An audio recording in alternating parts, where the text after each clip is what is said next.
নমস্কার বন্ধুরা, পুপুর রান্নাঘরে তোমাদের সবাইকে জানাই অনেক অনেক স্বাগত। হাজির হয়ে গেছি আরও একটি রেসিপি নিয়ে। ভীষণই সহজ, অতি পরিচিত একটি রেসিপি, কাঁচা আমলকি মাখা।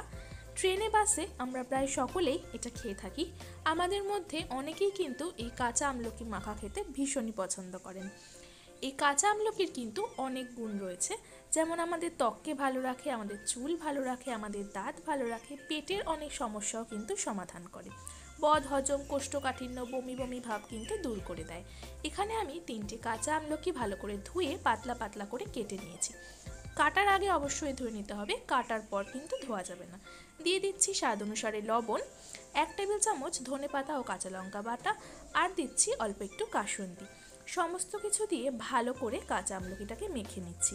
মাখার জন্য আমি এখানে চামচ ব্যবহার করেছি, তোমরা চাইলে হাত দিয়েও মেখে নিতে পারো। ভালো করে মেখে নিলেই কিন্তু তৈরি হয়ে গেল আমাদের আজকের রেসিপি, কাঁচা আমলকি বাটা। প্রায় সকলেই আমরা কম বেশি টক খেতে পছন্দ করে থাকি। এই রেসিপি ফলো করে বাড়িতে অবশ্যই একবার কাঁচা আমলকি মাখা করে দেখো, ভীষণই ভালো লাগবে। আর তাছাড়াও এর উপকারিতার কথা তো বললামই। তাহলে কেমন লাগলো আজকে আমার এই ছোট্ট খুব সাধারণ একটি রেসিপি? ভালো লাগলে বাড়িতে একবার অবশ্যই ট্রাই করো। ভিডিওটা ভালো লাগলে বন্ধু ও পরিবারের সাথে শেয়ার করে দিও।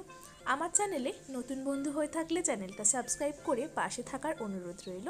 পাশে থাকা বেল আইকনটা অবশ্যই প্রেস করে দিও, তাতে আমি যখনই নতুন কোনো ভিডিও আপলোড করব নোটিফিকেশান তোমাদের কাছে পৌঁছে যাবে। আজ বিদায় নিচ্ছি, ফিরে আসবো আবারও। ধন্যবাদ।